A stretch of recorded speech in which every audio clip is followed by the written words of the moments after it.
Frères et sœurs en Christ, au nom de Jésus-Christ de Nazareth, peuple du Dieu vivant, merci de nous rejoindre. Je suis le frère Patrick et au nom de tout le staff du groupe Spiritualité chrétienne, je vous souhaite la bienvenue sur notre plateforme Zoom d'enseignement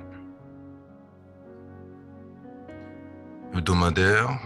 Et ce soir, avant de commencer, comme à l'habitude, je vous prierai de vous joindre à moi pour la prière d'ouverture.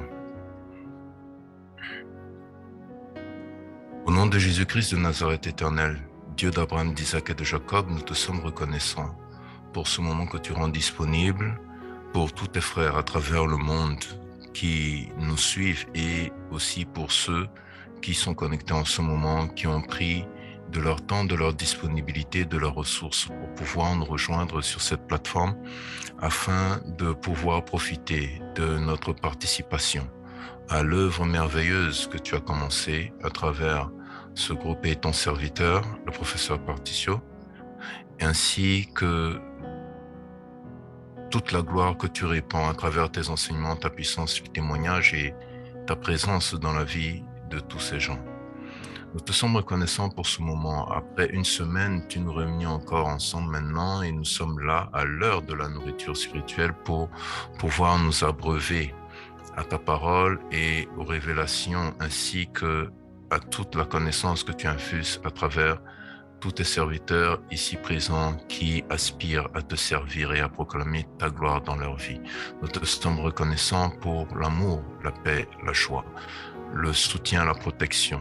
Tout est bien fait rendu disponible dans la vie de tous ici présents. Gloire te soit rendue éternelle de ce que, en ce moment que nous allons partager ensemble, tu as pris le contrôle de tous les aspects techniques, physiques et spirituels, de ce que tu as ouvert notre compréhension et notre cœur, de ce que tu y infuses la lumière afin que nous puissions, Père, comprendre l'ensemble du message qui va nous être adressé ce soir. Je te rends grâce pour les divers orateurs de ce soir ainsi que l'assistance.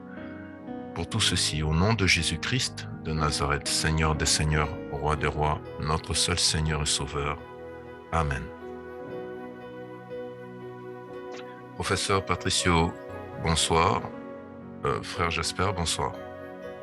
Donc, vous pouvez activer votre micro.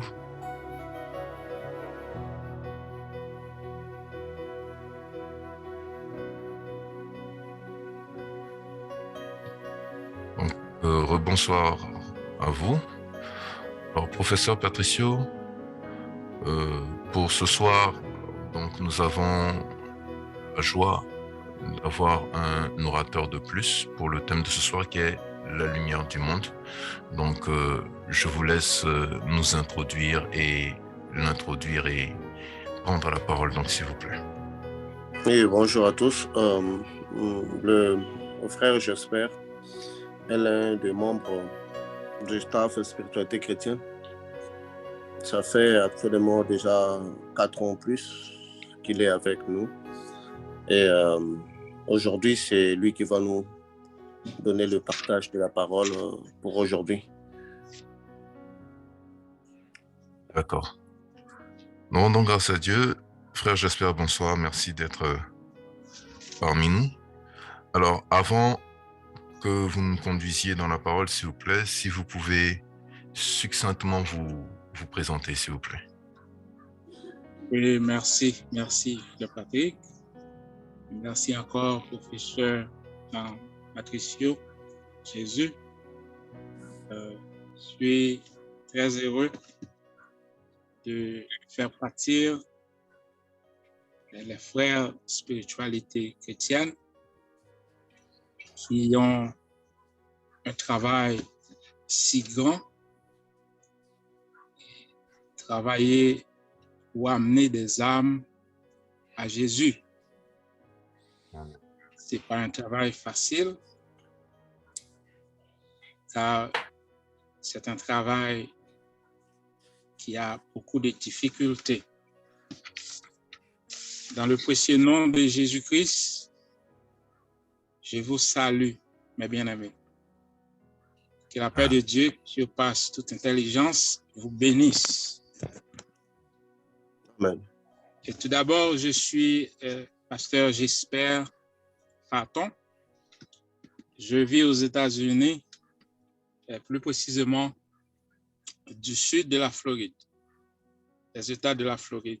C'est un privilège pour moi d'être l'un parmi les frères spiritualité chrétienne. Un privilège de rencontrer avec le professeur Patricio. C'est une expérience extraordinaire. Et une expérience qui réjouit mon âme. Une expérience qui fait voir que Dieu a répondu ma prière. Parce que Dieu avait dit dans sa parole, car il est écrit, si vous cherchez ma face, dit l'Éternel des armées, vous le trouverez. Je ne cacherai pas ma face, dit l'Éternel. Et cela a une signification très importante pour moi. Lorsque Dieu me fait rencontrer avec le professeur Patricio. Le professeur Patricio, c'est une lumière que Dieu a choisie pour porter la lumière non seulement au monde, mais pour aussi porter la lumière à tout ce que Dieu a appelé pour le service. À tout ce que Dieu a appelé pour faire partir du sacerdoce. Je dis merci à Dieu pour ce privilège. Je n'ai aussi pas oublié la sœur Caroline Laurent, que Dieu, par elle, a fait que cette rencontre était possible. Soyez bénis, mes bien-aimés, surtout les frères spiritualité chrétienne. Soyez bénis, soyez humbles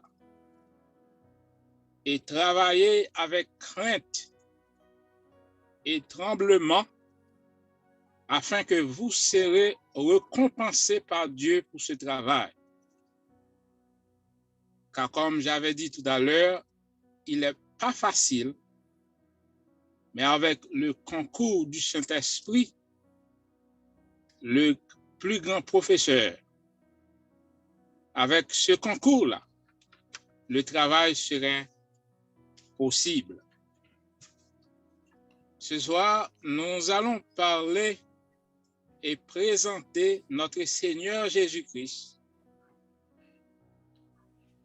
avec tous ceux qui ont prêté leurs oreilles pour entendre la parole de Dieu. Lorsque Jésus-Christ faisait son apparition physique sur la terre, il avait été présenté par un ange chargé de la communication céleste, c'est-à-dire un ange délégué pour dire à Marie que c'est elle que Dieu a choisi pour porter l'enfant. L'enfant que le prophète Ésaïe a témoigné de lui et a dit comme il est écrit, un enfant nous est né et un fils nous est donné. Il y a des caractéristiques qui caractérisaient cet enfant. Cet être, cette parole qui va devenir chair parmi nous. Lorsque l'ange apparaît, il dit à Marie, on l'appellera cet enfant Jésus. Plus haut, il disait que Dieu est parmi nous, c'est-à-dire la parole qui a été faite chair. Dieu vit en chair parmi nous. Mais lorsque l'enfant est né, il est devenu grand. Lorsqu'il commença son ministère, il y avait deux choses qui entrent en évidence lorsqu'il apparaît devant son cousin Jean dans le Jourdain. La première chose que Jésus démontra, c'est qu'il entra dans le Jourdain pour être baptisé par Jean. Dans le sens mystérieux, le baptême d'eau a une signification très spéciale pour la vie de chaque chrétien, de chaque individu qui accepte Jésus-Christ. Le baptême d'eau a un sens très spécial pour commencer une vie chrétienne. Lorsque Jésus se leva dans le Jourdain, il y a un oiseau, un pigeon qui descend du ciel et repose sur son épaule. Et le ciel est ouvert, il y a une voix qui parle. C'est-à-dire, il y a des mystères. Jésus-Christ n'avait pas encore même ouvert sa bouche pour parler, mais il y a tant de choses qui ont pris place. Et lorsque Jésus sortait du Jourdain, la Bible déclare que l'Esprit de Dieu a pris Jésus et Jésus montait sur la montagne. Quelqu'un avait décrit que l'Esprit a pris Jésus pour monter à la montagne afin que le diable le tente. Jésus est monté à la montagne, avait passé 40 jours sur la montagne pour prier, afin que l'enfant Jésus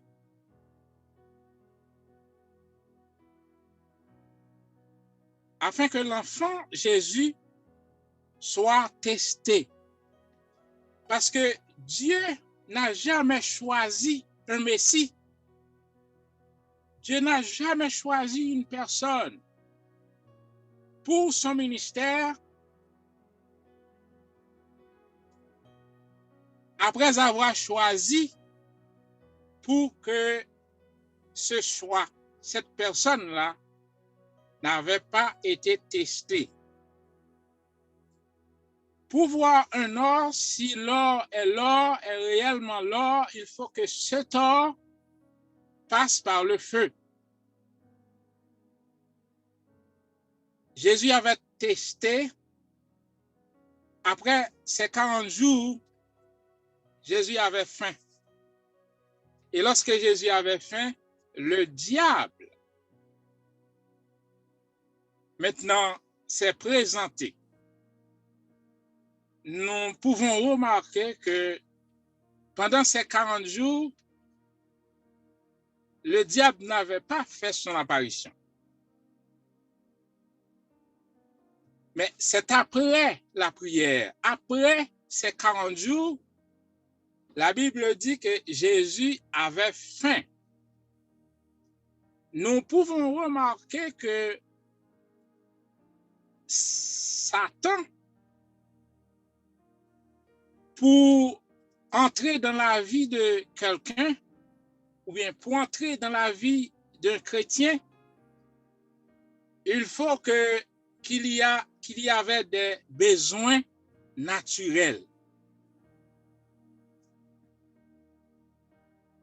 Satan a toujours utilisé ces moyens pour pénétrer. C'est-à-dire, ces besoins-là, ces choses-là, ce sont des portes ouvertes pour que le diable est entré.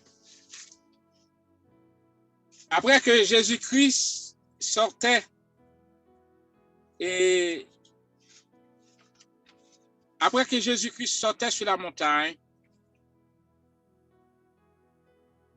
il a convaincu Satan. Satan a été vaincu par Jésus-Christ parce que Jésus-Christ avait la connaissance de la parole. Le diable tentait Jésus par la parole. Il y a beaucoup d'hommes qui travaillent dans le monde que je peux appeler porteurs de la parole ou bien porteurs de lumière. Il tient la parole de Dieu pour séduire les gens. Il tient la parole de Dieu pour détruire les gens. Il tient la parole de Dieu pour détourner les gens. Satan se sert avec de la parole, car il est écrit dans le psaume 90. Il disait à Jésus, si vous vous laissez faire tomber lorsqu'il montait sur le temple avec Jésus, si tu te fais tomber en bas, Dieu envoyera ses anges pour te garder, pour te sauvegarder. C'est la parole écrite. Satan servait avec cette parole pour détourner et détruire Jésus, parce que Jésus avait des besoins, Jésus est dans la chair, Jésus avait faim. Mais Jésus aussi connaît la parole, car il est Dieu parmi les hommes. Satan connaît très bien Jésus. Ce n'est pas parce que Satan connaît que tu es fils de Dieu, que tu as le pouvoir de Dieu en main, que tu vois la lumière de Dieu en main. Ça peut empêcher ou bien ça peut aider Satan à rester loin de vous. Non. Non. Jésus-Christ, après gagner ce combat, il présente lui-même au monde.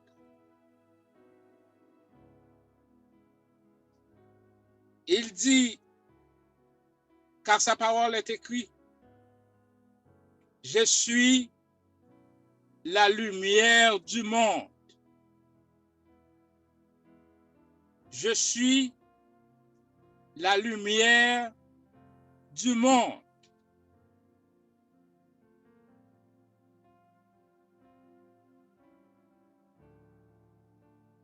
Je suis la lumière du monde. Je suis l'eau de vie. Je suis le pain de vie. Tous ceux qui ont un rapport à la vie, Jésus, pour se présenter au monde avec son ministère, il déclara,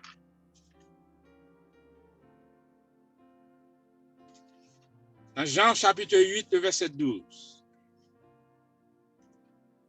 il déclarait qu'il est la lumière du monde.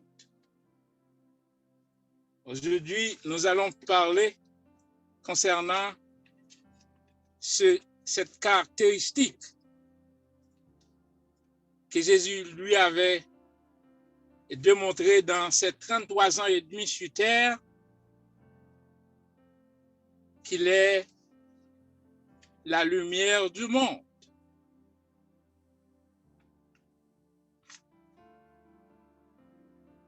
La parole de Dieu,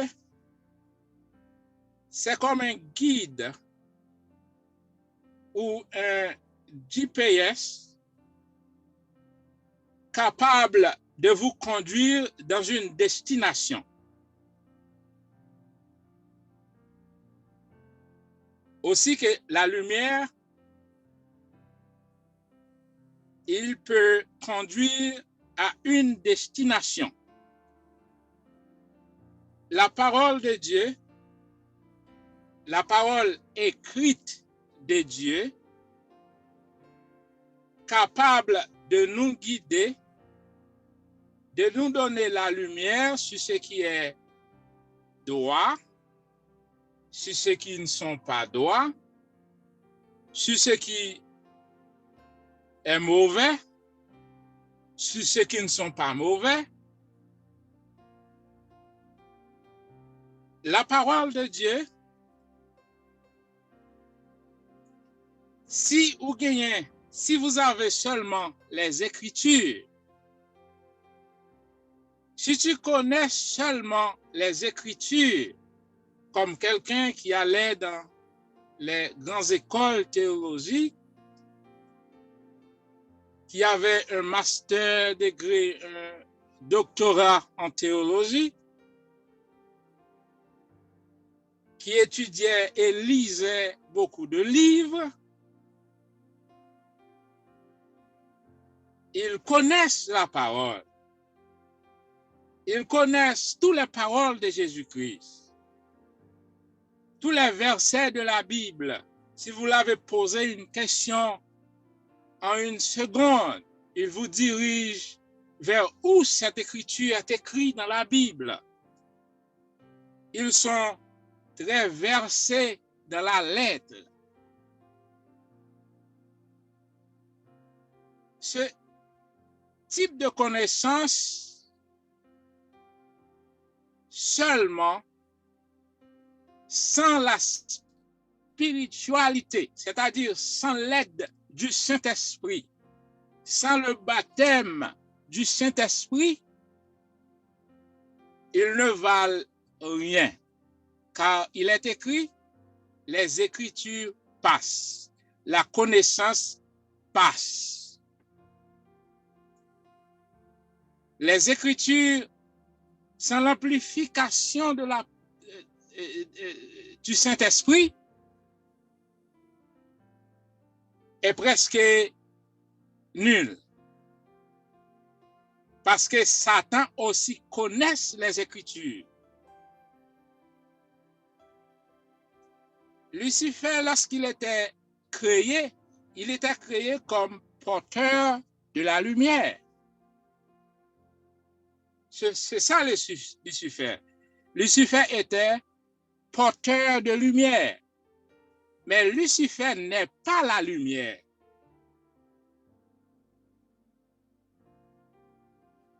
Jésus-Christ est la lumière.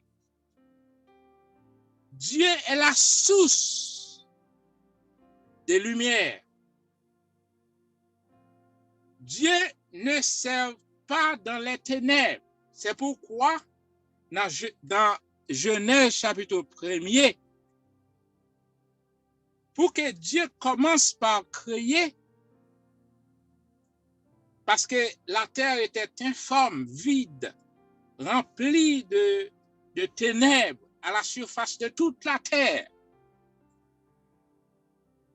Dieu ne peut pas travailler dans les ténèbres. S'il y a quelqu'un qui écoute la parole de ce soir, pour que Dieu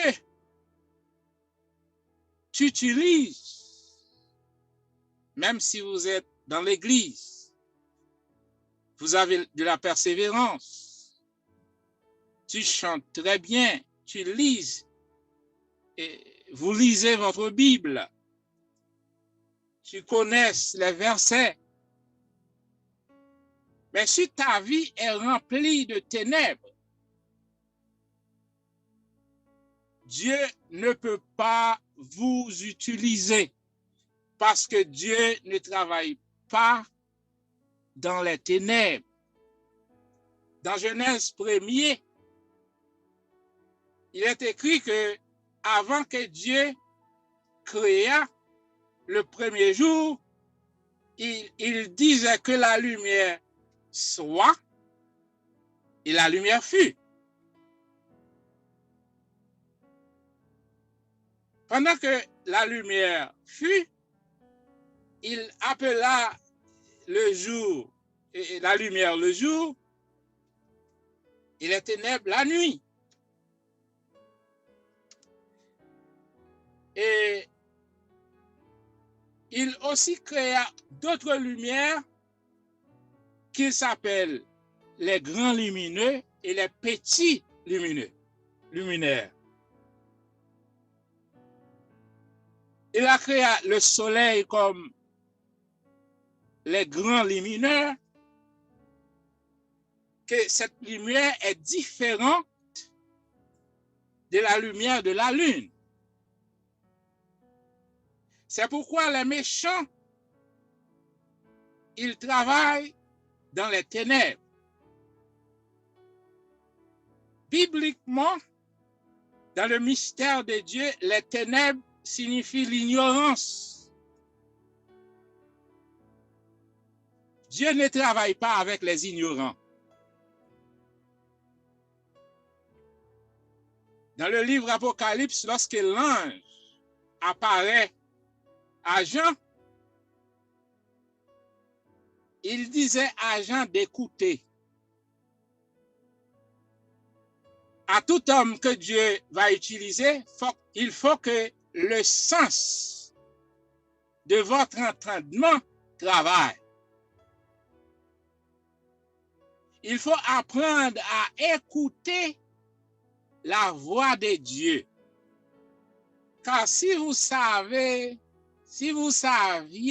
la voix de Dieu, vous pouvez différencier les autres voix. Premièrement, il faut que votre entendement est en fonction. Deuxièmement, l'ange dit à Jean, écris ce que je vais vous dire. C'est-à-dire, pour que Dieu travaille avec vous, car il y a des offices différents. Chaque office, Paul décrit que le Saint-Esprit donne des dons à des hommes différents, selon tes niveaux, votre niveau spirituel, votre niveau intellectuel, selon tes niveaux. Dieu travaille avec l'homme selon tes niveaux. Dieu travaille avec Moïse pour délivrer Israël en Égypte dans l'esclavage, parce que Moïse, Dieu l'avait traversé et fait rentrer dans la sagesse d'Égypte. C'est là qu'il apprenne la sagesse d'Égypte. Si Moïse n'avait pas été formé, alors comme Dieu est Dieu, mais il travaille selon lui-même, pas selon nos pensées, pas selon nos compréhensions humaines, mais Dieu travaille selon lui-même. Arrivé dans le désert, Dieu ordonne, Dieu écrit les 10 commandements à Moïse. Lorsque Dieu dit à Moïse, a construit l'arche dans le désert, et Dieu ordonna à Moïse toutes les instructions. Comment travailler l'or, etc. Puis Moïse tourne ses regards à Dieu pour demander à Dieu cette question. Il avait dit à Dieu, Dieu, ce peuple que je viens de retirer dans l'esclavage est un peuple barbare. Ils ne sont pas même lire et écrire. Ils n'avaient pas eu la chance d'aller en Égypte, dans les universités égyptiennes pour apprendre rien. Comment je vais utiliser ce peuple pour construire ce que vous avez demandé? Et Dieu, le chef suprême de la connaissance, le chef suprême de la lumière, Dieu lui-même, la lumière, dit à Moïse, je comprends. Et mettez-moi à part l'un des tribus afin que je les enseigne, afin que je les montre comment travailler l'or, comment faire tout et tout. Dieu, si Dieu fait appel à n'importe qui, si Dieu fait appel à moi, si Dieu fait appel à vous, c'est que Dieu lui-même étant le grand professeur, étant le créateur, il sait de quoi que nous sommes formés, il sait nos faiblesses, il sait les ténèbres qui sont en nous. Mais Dieu ne peut pas porter de la lumière pour chasser nos ténèbres si nous fermons nos portes, si nous fermons nos cœurs, si nous marchons selon notre volonté. Dieu ne peut pas travailler avec les rebelles. Pour Dieu travaille avec nous, il faut que nous nous abandonnons notre volonté. C'est ça, c'est notre volonté qui empêche la lumière de Dieu entre dans nos vies. C'est notre volonté qui fait que nous sommes malades. C'est notre volonté qui fait lorsque les épidémies frappent le monde, le peuple de Dieu rentre dans le confinement. C'est notre volonté qui stropie la réalité spirituelle que Dieu a placée en nous. C'est notre volonté qui apporte tous les ténèbres dans notre vie. Jésus, après qu'il formait ses disciples, il déclare dans Matthieu chapitre 5 que vous êtes la lumière du monde. C'est ça qu'il avait dit à ses disciples. Vous êtes la lumière du monde. Pourquoi? Parce que Jésus avait placé dans ses disciples ce qu'il plaçait. Jésus avait placé dans ses disciples ce que Dieu le Père avait placé en lui.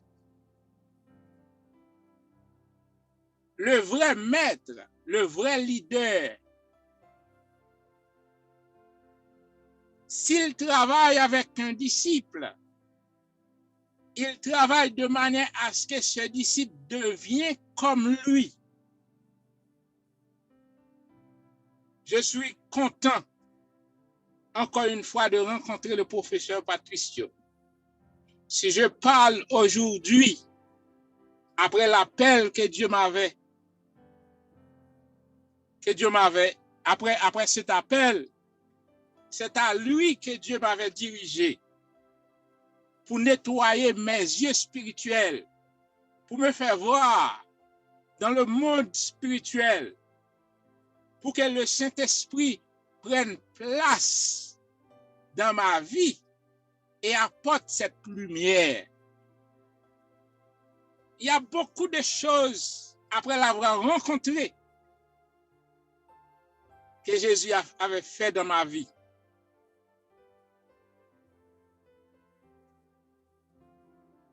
Je ne suis pas au regret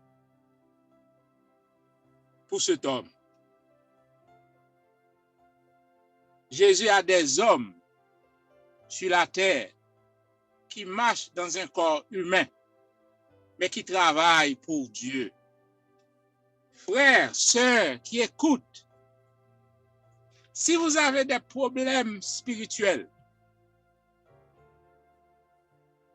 si vous êtes né dans une famille d'où Satan est le chef de cette famille,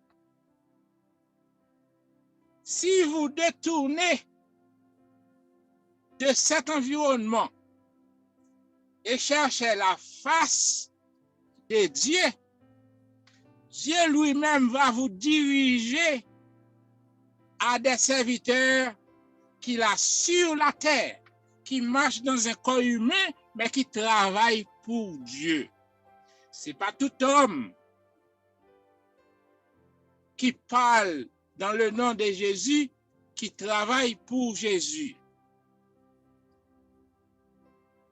Mais Dieu lui-même va vous révéler. Car lorsque Jésus travaillait avec ses disciples, leur posait beaucoup de questions. Il arrive dans le livre de Matthieu, quand il est écrit, Jésus leur demandait qui je suis. Mais avant tout, Jésus avait déclaré beaucoup de choses de lui-même.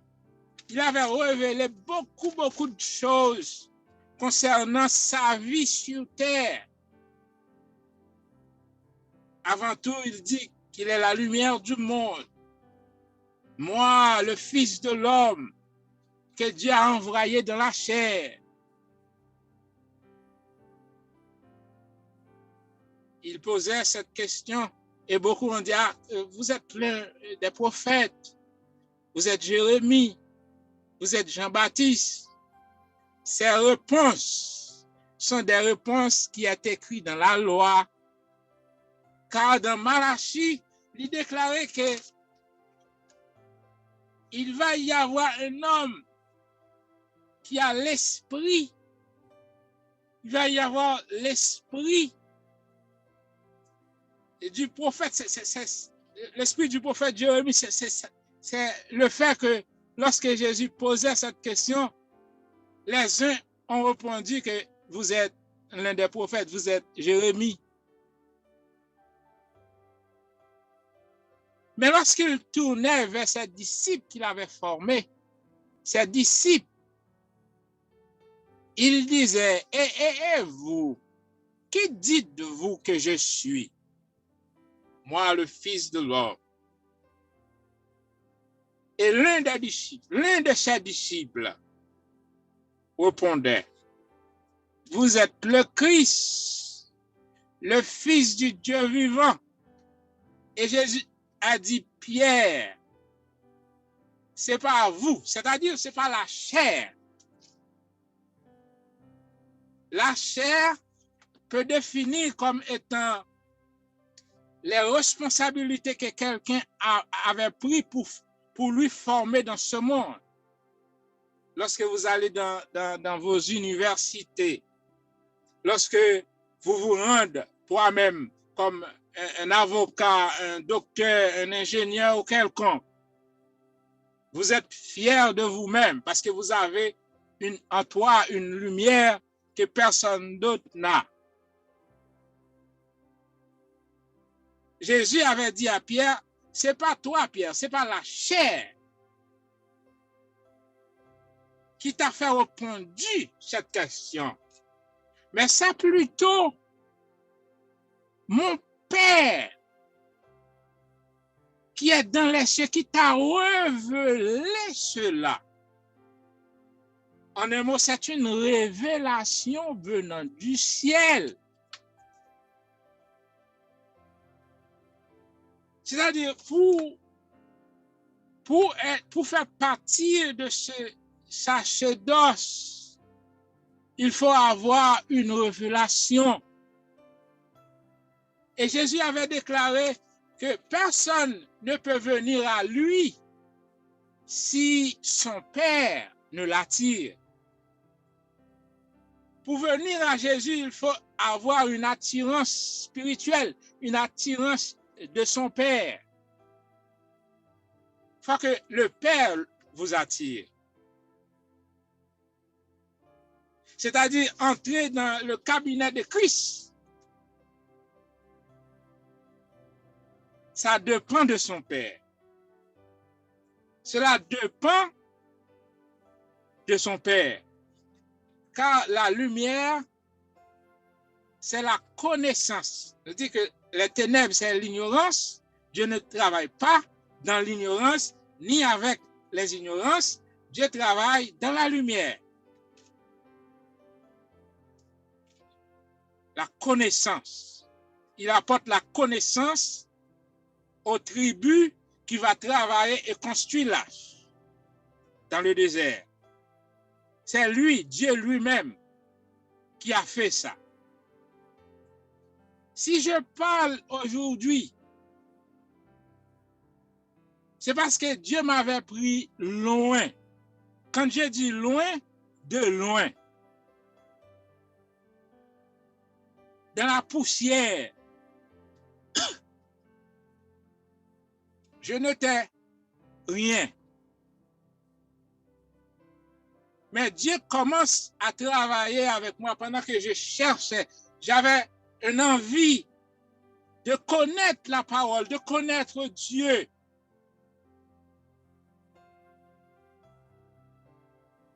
Lorsque j'ai reçu ma première rêve, j'avais vu que quelqu'un avait pris ma main et mettre ma main dans la main d'un autre pasteur. Et j'appelle le pasteur et je dis que j'ai eu un rêve. Je vois quelqu'un qui a mis ma main dans ta main. Est-ce que vous pouvez m'expliquer et dire ce que cela veut dire? Et il m'avait dit que Dieu avait fait ça pour montrer que je serai votre maître et que vous serez mon disciple. Lorsque le pasteur m'avait dit ça, j'ai vu en lui un orgueil spirituel. Il prit la place de Dieu. Il met lui-même, il avait assis lui-même sur le fauteuil de Dieu pour dire que il est mon maître. Car la parole écrite disait que le seul maître, c'est le Créateur. Et jamais, n'agenouillez jamais devant un homme. Ne vous rabaissez jamais devant un homme. Et je dis, le rêve a une signification symbolique. Ce n'est pas cet homme, car cet homme est orgueilleux. Il pense qu'il savait tous. Et je cherche et je continue à prier Dieu. Dieu, aide-moi. Et en cherchant, j'ai trouvé une école. Je dis qu'il faut que j'ai eu académiquement une connaissance sur la Bible capable de m'aider à interpréter, etc. Et cela me pousse à entrer dans une université de théologie pour apprendre. Lorsque j'étais là-bas, c'est pendant que j'étais là-bas, je rencontrais le professeur Patricio. Et lorsque je commençais à parler, entrer en pourparler avec le professeur, et je vois que le rêve que j'ai eu, l'homme que j'ai vu dans la vision, ce n'est pas le premier pasteur, mais c'est plutôt le professeur Patricio. Parce que lorsque je lui avais rencontré, je bénéficiais beaucoup. Et si, comme Dieu a fait toutes choses, Dieu a fait toutes choses pour notre bien. C'est un bien. C'est mon plus grand bien de lui avoir rencontré.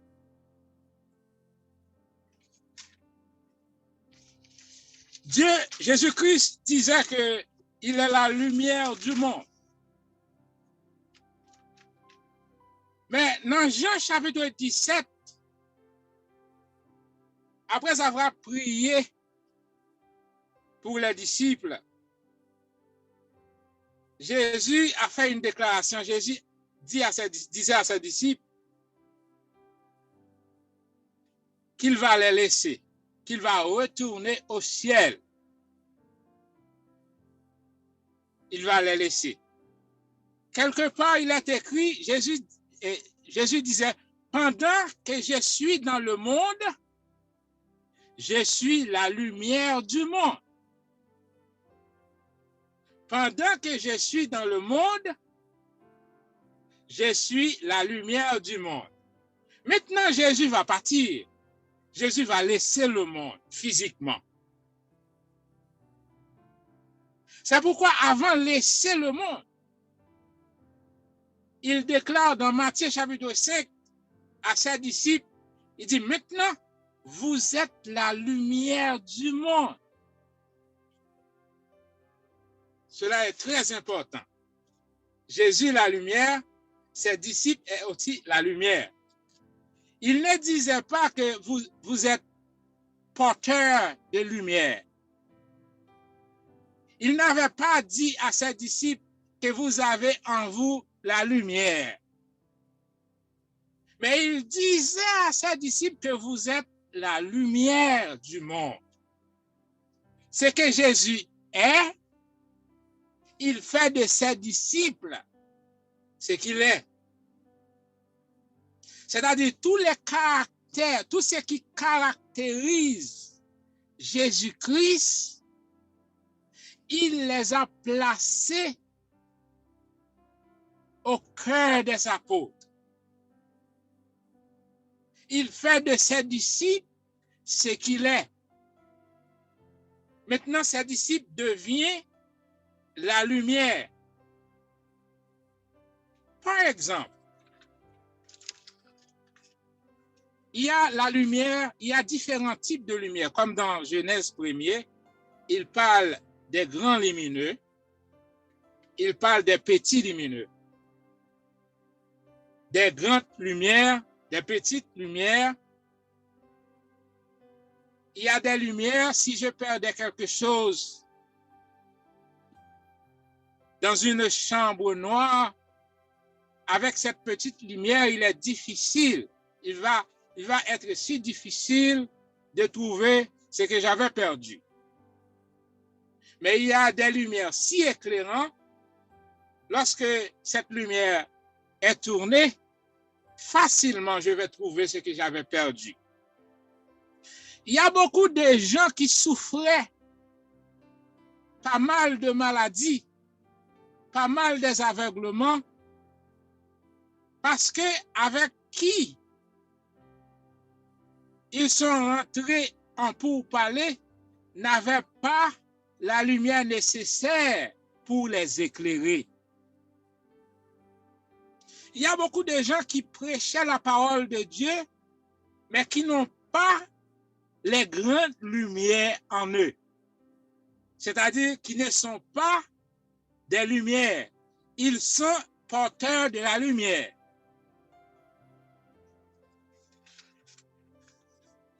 Jésus a fait de ses disciples ce qu'il est. Il disait que on n'avait jamais pris une lumière pour la mettre au-dessous d'une table, au-dessous d'une étagère.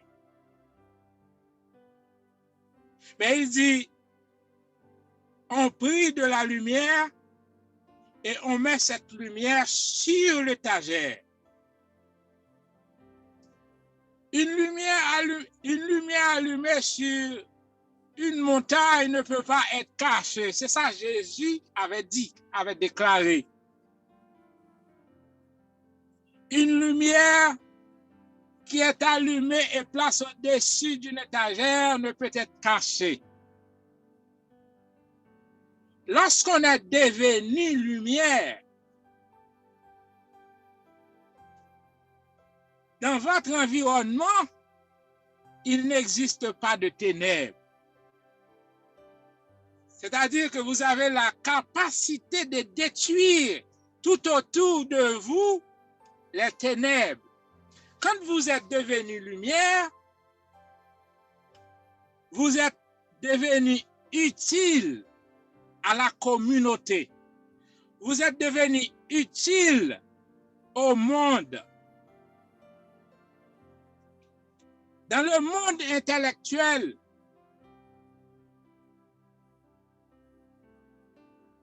leur lumière, c'est devenu, pour faire des succès, c'est devenir quelque chose. Soit avocat, soit ingénieur, soit docteur. Lorsque cet homme est devenu utile à la société, il devient une lumière pour cette société. Mais cette lumière, la Bible décrit que cette lumière ne peut pas être une vraie lumière si cette dernière n'est pas affectée par la puissance du Saint-Esprit, par la puissance de Dieu. Car si un homme s'appelle lui-même docteur et n'avait pas en lui Jésus-Christ, cette lumière est une lumière qui a en lui des ténèbres. Parce que dans 1 Jean, chapitre 1er, il dit que Dieu est lumière et en Dieu, il n'existe pas de ténèbres. Alléluia. Dieu est lumière et en Dieu, il n'existe pas de ténèbres. La lumière que le monde a donnée, cette lumière a des ténèbres en eux. C'est-à-dire, il y a des lumières qui ont en eux des ténèbres. Mais en Dieu, la lumière de Dieu, il n'y a pas de ténèbres en lui. Il y a beaucoup de gens comme porteurs de lumière qui travaillent dans le domaine spirituel, mais qui ne sont pas des vraies lumières. Comme Lucifer, lorsqu'il apparaît dans le jardin d'Éden, il prit la parole de Dieu et translate, c'est-à-dire traduire la parole de Dieu pour l'homme. Qu'est-ce que Dieu avait dit? Dieu avait-il dit de ne pas manger de cet arbre? Il commence par traduire.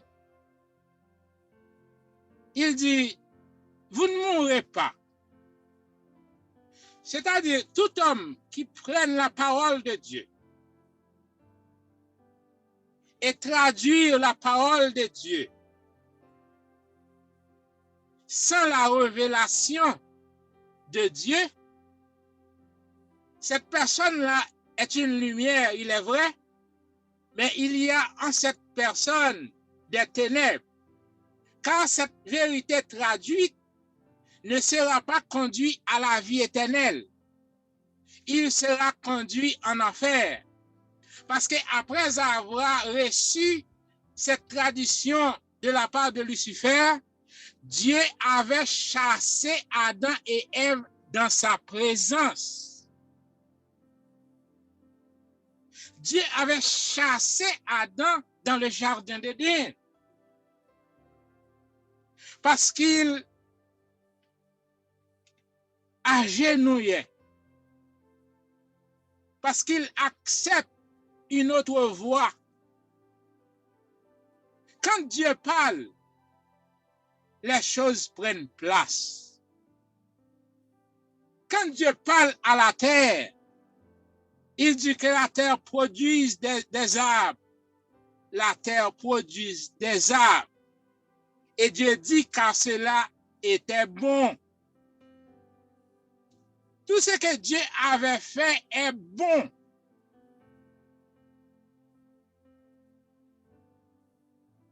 Tout ce que Dieu avait déclaré dans sa parole est bon pour nos âmes, est bon pour nos vies. Si Dieu a dit de ne pas commettre l'adultère, c'est pour nos biens. La loi qui avait écrit sur l'adultère n'avait pas été expliquée en détail. Car ce commandement est écrit, ne commets pas l'adultère. Car la parole de Dieu est bonne. La parole de Dieu est bonne, la parole de Dieu est certaine. Quand quelqu'un vit sa vie dans l'adultère, l'adultère peut apporter de la maladie, l'adultère peut apporter du sida, l'adultère peut apporter du cancer, l'adultère peut apporter beaucoup de choses mal, beaucoup de choses intenses. L'adultère peut apporter dans la vie de quelqu'un des ténèbres intenses. Dieu ne veut pas que personne expérience ces genres de ténèbres dans votre vie. C'est pourquoi ils disent, ne fais pas ça. Car sa parole sert à nous de guide pour connaître ce qui est bon et ce qui est mal. Car ça, c'est de la lumière, ça vient de la lumière. Quand quelqu'un connaît ce que Dieu veut, quand quelqu'un connaît la volonté de Dieu, la vie de cette personne devient une vie de lumière. Car cette personne-là, ce choisi-là, peut travailler pour Dieu et peut conduire des âmes vers Dieu parce que cette dernière-là a rempli l'Esprit de Dieu. Il peut, acquis par la volonté de Dieu et l'accès au Saint-Esprit, des dons afin d'exercer le pouvoir de Dieu sur la terre. C'est pourquoi Jésus-Christ, lorsqu'il faisait de ses disciples des lumières, il donnait à ses disciples le pouvoir. Tu vois que la lumière, quand vous êtes devenu une lumière, vous avez en vous le pouvoir de Dieu. Le pouvoir de Dieu. Car Jésus-Christ a le pouvoir de chasser les démons, il donne aux disciples ce même pouvoir parce que ses disciples est devenu lumière. Aujourd'hui, pour que nous devenions cette même lumière, dans Jean 17, dans la prière sacerdotale, Jésus-Christ avait prié pour ses disciples. Et dans cette prière, il déclarait, je ne priais pas pour mes disciples seulement, mais j'ai aussi prié pour tous ceux qui ont écouté leurs paroles. On ne peut pas dire que vous êtes lumière si votre fondation n'est pas basée sur la fondation des apôtres. Car dans Éphésiens chapitre 2, Paul avait fait une déclaration et avait dit, bâtir sur le fondement des apôtres et des prophètes, et Jésus-Christ étant lui-même la pierre angulaire. Si votre évangile n'est pas basé sur cette fondation, vous êtes un porteur de la lumière. Vous avez en vous des ténèbres. Car vous conduisez un peuple, vers l'enfer, vers le feu éternel. Vous avez besoin de ces coordonnées. Parce que Jésus-Christ étant la pierre angulaire, c'est-à-dire c'est lui qui a tenu en main cette fondation. C'est sur Jésus-Christ même, lorsque vous posez votre pierre, vous posez votre maison sur cette fondation, c'est sur Jésus-Christ même que vous baptisez votre maison. Car si cette maison est bâtie sur ces fondations, tempête de la vie ne peut pas emporter cette maison. Les tracas de la vie, les épidémies de la vie, les fracas de la vie ne peuvent pas emporter cette maison. Mes frères et sœurs, bâtir votre maison sur Jésus-Christ, bâtir votre maison sur le roc, car il n'y a pas d'autre fondation. Car il dit, il y a beaucoup de doctrines. Il y a la doctrine des Nicolaïtes que la Bible décrit comme des nuages sans eau, des nuages qui n'apportent pas de pluie, des nuages qui seulement mouvementés par le vent, mais qui n'ont pas en eux de l'eau. Les doctrines nicolaïtes. Mais pour connaître ces doctrines, il faut avoir en vous le Saint-Esprit de Dieu, qui est la lumière de Dieu. Lorsque le Saint-Esprit faisait son apparition dans la Pentecôte, le jour de la Pentecôte, la lumière là se présente comme du feu, descend sur les 120 qui étaient là, et chaque personne est devenue une flamme de feu. Chaque personne parmi les 120 est devenue une flamme de feu. La chair était détruite. Le moi était détruit. Le monde était détruit en eux, car ils sont devenus des feux. Lorsque vous êtes devenu feu, le diable, on ne peut pas toucher le feu. On ne peut pas toucher le feu avec la main. On ne peut pas même approcher une flamme de feu. C'est pourquoi, lorsque Dieu appela quelqu'un à son service, cette dernière-là est devenue une feu. Le diable n'a pas le pouvoir sur un serviteur de Dieu, car le diable même est peur du feu. Car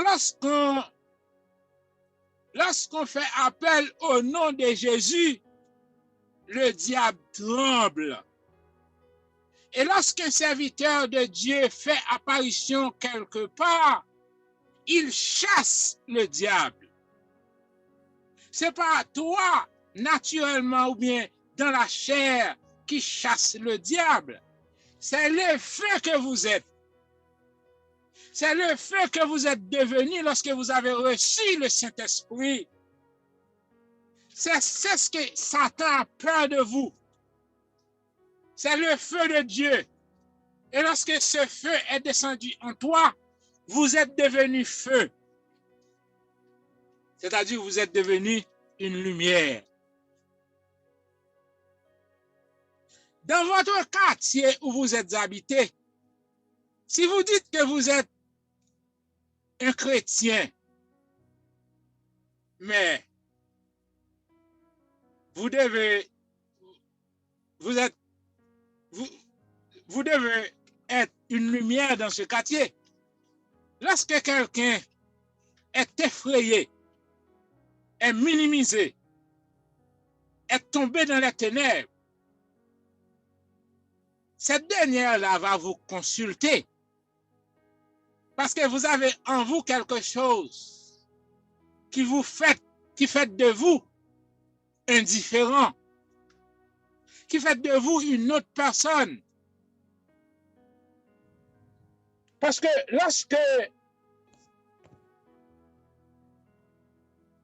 lorsqu'une lumière est placée au niveau d'une étagère, tous ceux qui sont à la recherche de la lumière voient cette lumière et ils vont à la recherche et continuer à marcher pour voir la lumière, pour accueillir cette lumière. C'est pourquoi dans le lieu où vous êtes habités, ceux qui ont des persécutions, ceux qui ont des problèmes, ceux qui ont ajusté par le mal, lorsque les ténèbres les embrassent, ils vont à la recherche de vous parce que vous êtes une lumière. C'est pourquoi un chrétien vous représente votre maître qui est Jésus-Christ. Votre comportement devrait être comportement de la lumière parce que vous avez porté le nom de Jésus-Christ. Lorsqu'une femme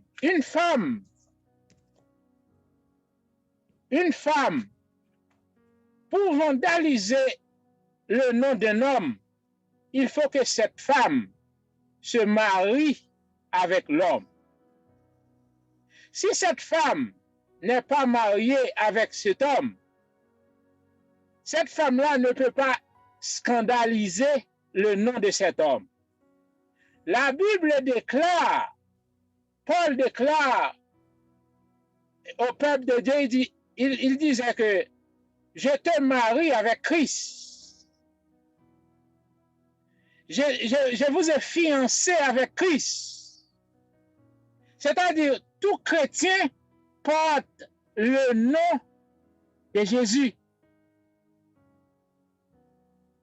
Avec cette lumière-là, si vous marchez mal, vous scandalisez le nom de votre mari. Une femme peut détruire un homme. Une femme ne peut pas détruire un homme s'il n'est pas marié avec cet homme. Il ne peut pas scandaliser le nom de cet homme s'il n'est pas marié avec cet homme. Satan ne scandalisait pas les non-convertis. Satan ne scandalisait pas les non-chrétiens. Satan n'accusait pas les non-chrétiens et ceux qui ne sont pas chrétiens. Satan cherchait à accuser ceux qui sont chrétiens. Pourquoi? Parce qu'il veut éliminer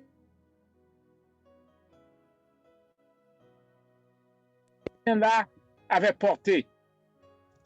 Pour détruire le nom de Christ, il va vous scandaliser. C'est pourquoi un chrétien doit connaître la parole. Pour marcher selon Dieu, il faut connaître la pensée de Dieu. Pour marcher avec Dieu, pour marcher selon Dieu, il faut connaître la pensée de Dieu. Il faut avoir la connaissance. Il faut être devenu lumière. Parce que sans ça, sans cela, dans votre quartier où vous êtes habité, dans votre travail, dans vos relations, vous scandalisez le nom de Christ. Parce que quelqu'un va vous demander,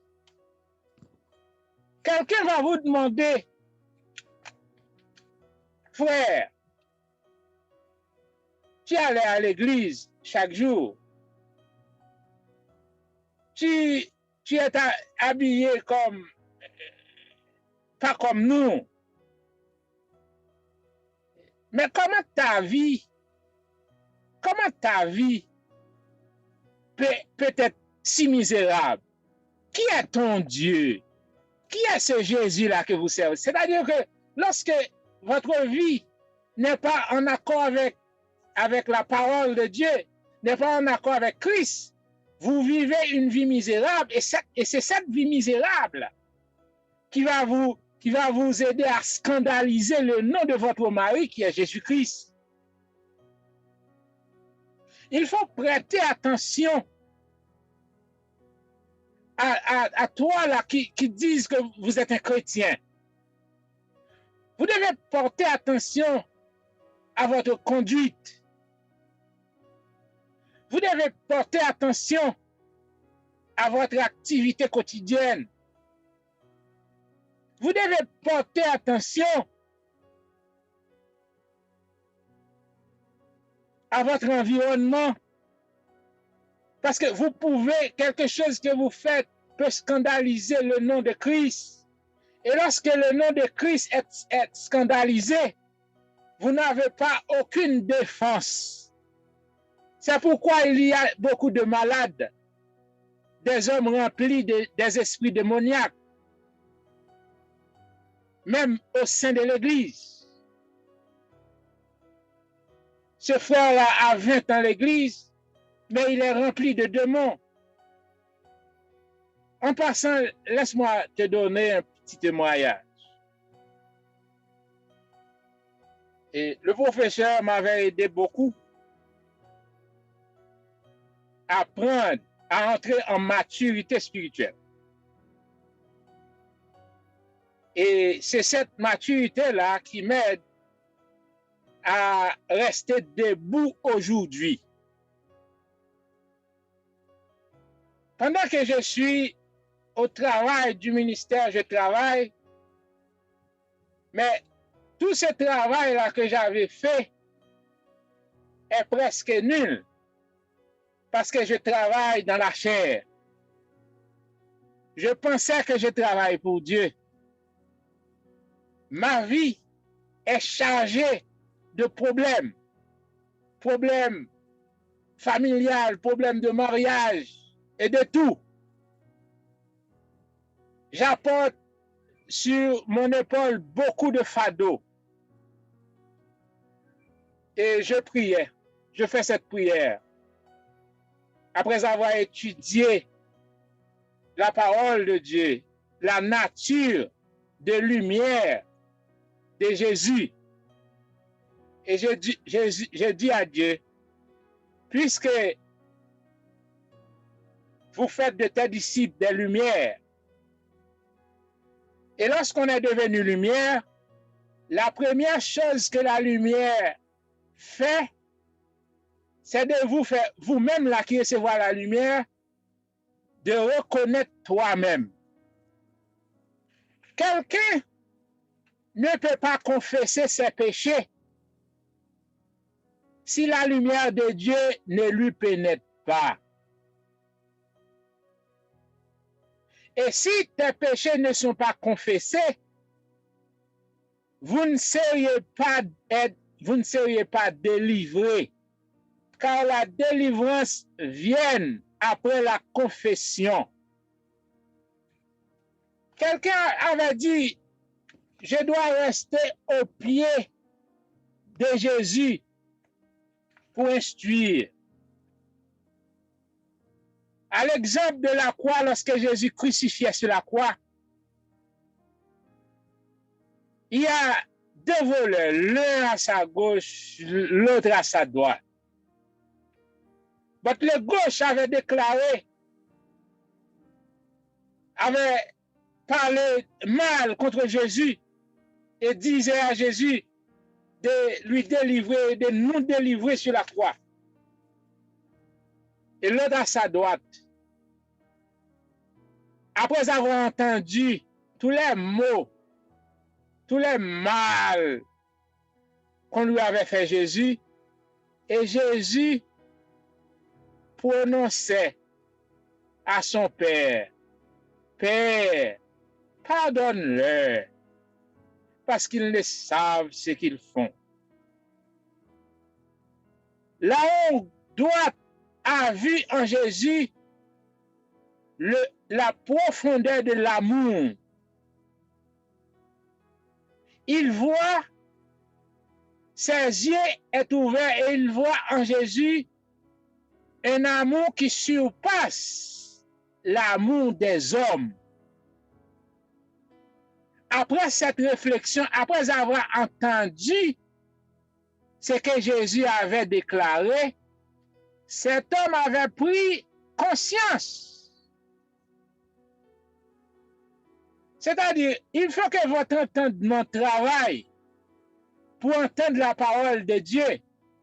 Et après avoir entendu la parole de Dieu, il faut avoir confessé tes péchés. C'est-à-dire, l'homme à sa droite, après avoir entendu Jésus, il confessa ses actions à Jésus et dit à Jésus, vous n'êtes pas digne à cette place. C'est moi qui est digne d'être crucifié parce que je suis un voleur. Mais vous ne faites rien. C'est moi qui devrais crucifier. Il a pris conscience et il a confessé. Et Jésus avait dit, il avait dit à Jésus, ne m'oublie pas quand tu es, quand ton royaume sera établi, ne m'oublie pas. Et Jésus lui avait dit, aujourd'hui même, tu es avec moi dans le paradis. S'il y a quelqu'un qui veut rester au pied de Jésus, aujourd'hui, je déclare que ce quelqu'un-là, avant d'assis au pied de Christ pour apprendre, va au pied de la droite pour apprendre à confesser tes péchés, pour apprendre à entendre la parole de Dieu, la parole de Jésus, afin que la lumière de cette parole pénètre ton cœur avant de présenter au pied de Jésus-Christ. Frère, sœur, il faut entrer en toi-même pour voir si vous qui vous appelez vous seul chrétien, entrez en vous-même comme le prophète Sophonie avait déclaré, si vous êtes dans la vérité. Vous qui dites que vous êtes chrétien, vous qui dites que vous êtes la lumière, entrez en vous-même pour voir est-ce que vous n'êtes par un porteur de lumière comme Lucifer qui détruisent le peuple de Dieu. Vois, toi qui portes le nom de Dieu, pourquoi, frère, scandaliser le nom de Christ? Lorsque vous tombez dans des péchés, vous tombez directement dans les ténèbres. Et lorsque l'accusateur Satan il t'accuse pour affaiblir la puissance de l'évangile. Il y a des précautions à prendre, toi qui écoutes cet après-midi. Faites de vous un disciple de Christ.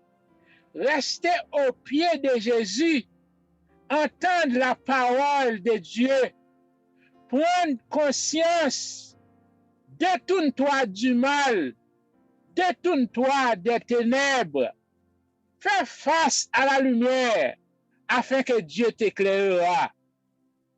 Lorsque Moïse passait 40 jours sur la montagne pour rencontrer Dieu, Dieu a placé un rendez-vous avec Moïse et il avait dit à Moïse de me rencontrer sur la montagne. Sur la montagne, il n'y avait pas de nourriture. Dans le désert, sur la montagne, il n'y avait pas de nourriture, de l'eau naturelle.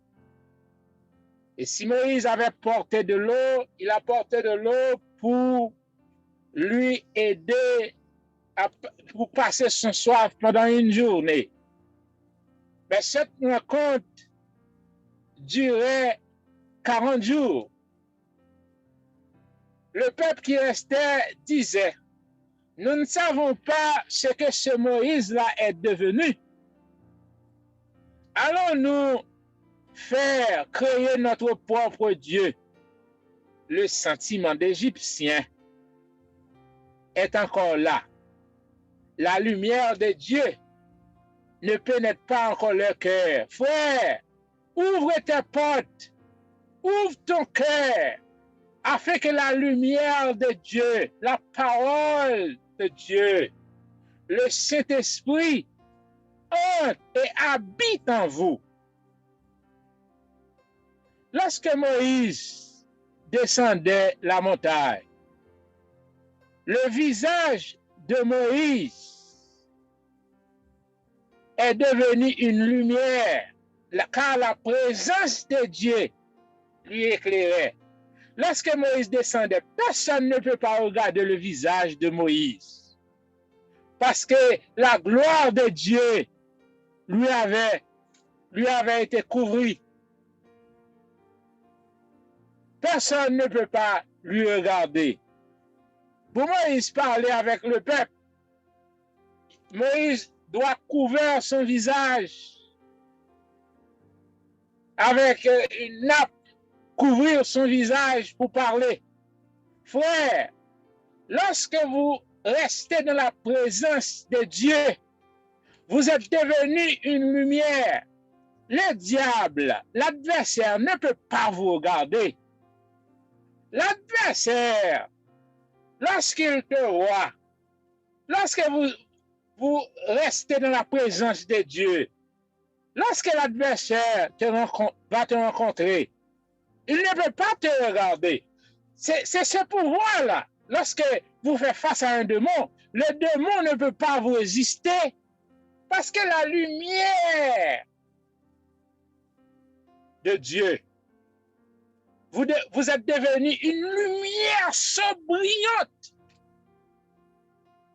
Même le petit adversaire ne peut pas vous faire face. Dans l'une des psaumes, il est écrit à quelque part, si je peux la démontrer, il dit que lorsque quelqu'un est devenu lumière et avoir Jésus-Christ comme lumière, il y a une protection, il y a une muraille qui se place ni par devant de la personne, ni par derrière de la personne. cette personne-là est devenue en pleine sécurité. Oh mon Dieu!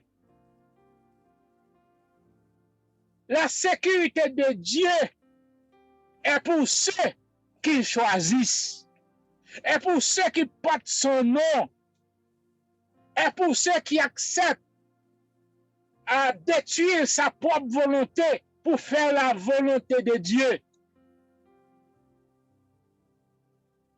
Frère, ne perdez pas votre temps.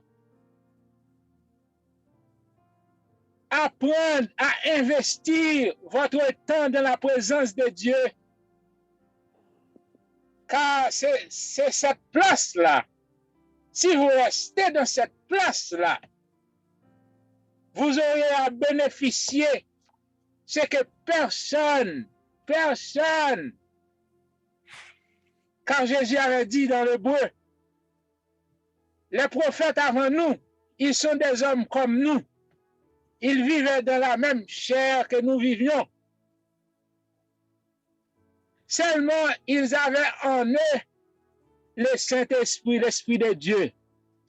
Cherchez la présence de Dieu. Cherchez à avoir ce baptême pour que le Saint-Esprit habite en nous et que nous pouvons faire comme Jésus avait dit à ses disciples. Je vous donne le pouvoir de faire des miracles. Je vous donne le pouvoir de chasser des démons.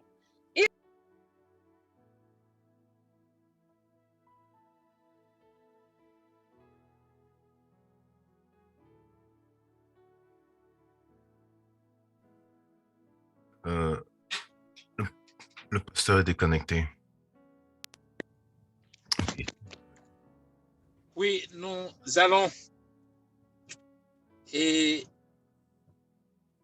rester par ici parce que nous avons pris trop du temps.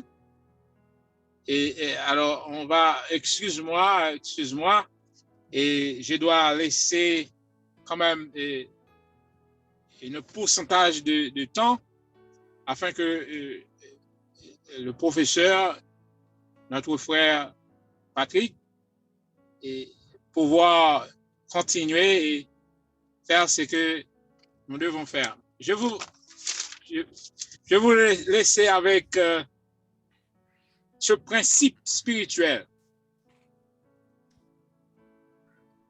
Dans l'Exode, chapitre 10, il disait que il y a des ténèbres si intenses. Les ténèbres étaient si intenses, même les personnes peuvent sentir cette ténèbre physiquement. Lorsque une vie est remplie de ténèbres, la sensation physique correspond à cette ténèbre. C'est ce genre de choses qui va apporter dans la vie de ce quelqu'un-là des maladies, des problèmes, des difficultés. Il faut essayer de couper les liens spirituels et de s'attacher à Dieu. Si vous entendez la voix de Jésus-Christ, n'en dissursez pas vos cœurs. S'il y a quelqu'un de loin ou de près, donne ta vie à Jésus. Laisse la lumière de Dieu éclairer ta vie. Acceptez à donner ta vie, recevoir cette lumière et que par l'instruction du Saint-Esprit, le grand professeur, il peut vous aider à devenir la lumière. Comme Jésus avait déclaré, vous êtes la lumière du monde. Laisse éclairer, laisse la lumière de Dieu éclairer. Laisse ta lumière éclairer. Laisse ta lumière éclairer. Laisse ta lumière éclairer. Que Dieu vous bénisse tous. Merci.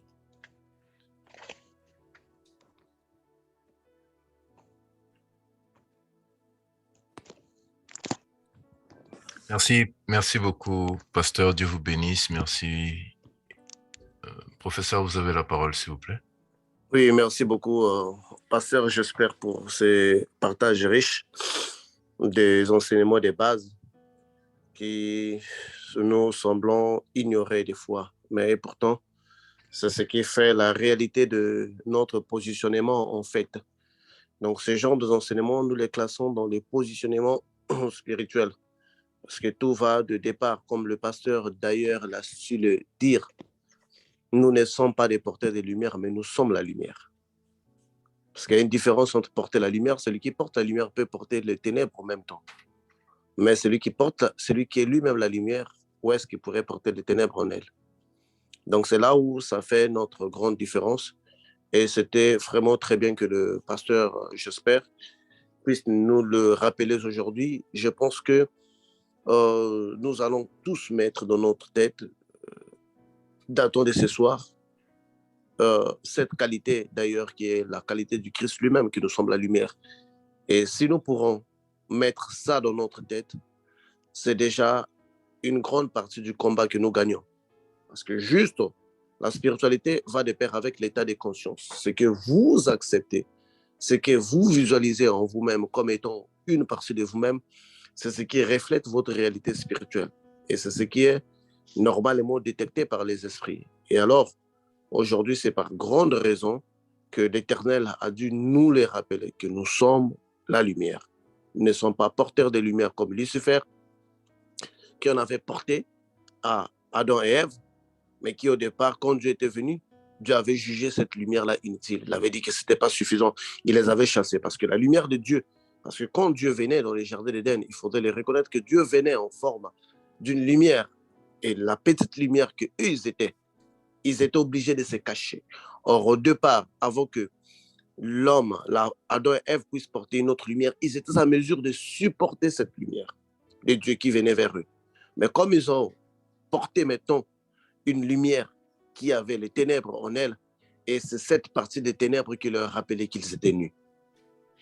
Nous sommes des lumières, et c'est bien que le frère, j'espère, les pasteurs, j'espère que nous les rappeler, qu'ils soient abondamment bénis pour ces riches partages. Merci. Amen. Merci beaucoup, pasteur. Merci, professeur. Je pense que l'enseignement a été riche et longuement expliqué, longuement enrichi d'exemples et de développement que il n'y a pas de questions. Oui, il n'y a pas de questions. Comme on dit, c'était riche. C'est ça la qualité du Il n'y a frère pas de questions. qui était à l'université de théologie, en fait, quand nous avions cessé de parler. Donc, on a senti vraiment le bon, hein? Quelqu'un qui a vraiment pris son temps de s'asseoir à l'université vraiment pour ça.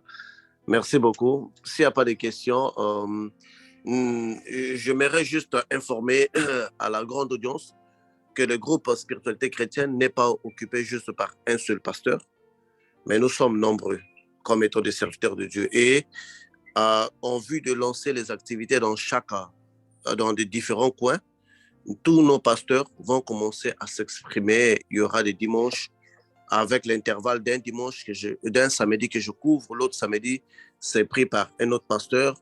Donc, vous allez de temps à autre voir des thèmes présentés par le frère Patrick qui est ici. Vous allez de temps à autre voir les thèmes présentés par Papa Mpene. Vous allez de temps à autre voir les thèmes présentés par le pasteur J'espère. Vous allez de temps à autre voir des thèmes présentés par le pasteur Pelé. Et vous allez avoir des thèmes présentés par l'apôtre Teddy. Vous allez avoir beaucoup de thèmes présentés par les différentes personnes avec qui nous exerçons. Et ça nous permet de nous concentrer sur tous les serviteurs de Dieu qui sont avec nous et qui vont occuper des départements donnés dans chaque pays, différemment de la zone, et pour avoir une idée de qui ils sont en réalité et qu'est-ce qu'ils détiennent. Et comme vous le savez toujours, nous avons toujours le seul thème, la lumière. Et puis, c'est grâce à là que nous pouvons vaincre les forces du diable. Donc, c'est ainsi que nos programmes sont répartis pour vous enrichir dans toutes les dimensions. Et si je suis une personne qui a la science des mystères, certainement parmi nous, il y a des docteurs. Certainement parmi nous, il y a des prophètes. Certainement parmi nous, il y a des apôtres. Certainement parmi nous, il y a des évangélistes. Alors, nous allons équilibrer cette mission afin que chacun retrouve sa part. Merci. Amen. Merci. Frères et sœurs en Christ, nous vous remercions pour votre attention, participation, fidélité, présence, écoute. Merci pour l'amour que vous nous donnez, que vous nous témoignez. Merci d'avoir passé ce temps merveilleux avec nous. Merci de ce que vous avez été patient, présent du début jusqu'à la fin. Vous avez tout écouté. Nous rendons grâce à l'Éternel pour votre vie. Professeur, vous voulez dire quelque chose encore? Non. Okay. D'accord. Nous rendons grâce à l'Éternel pour votre vie. Nous vous remercions et que l'Éternel vous garde dans sa présence, sous ses ailes, dans son amour, sa protection. Et vous bénissez, vous garde au nom de Jésus-Christ de Nazareth. Nous nous retrouvons demain pour notre prière d'intercession à 16h GMT, s'il vous plaît. Dieu vous bénisse. Bye bye. Amen. Bye bye. Merci. Merci.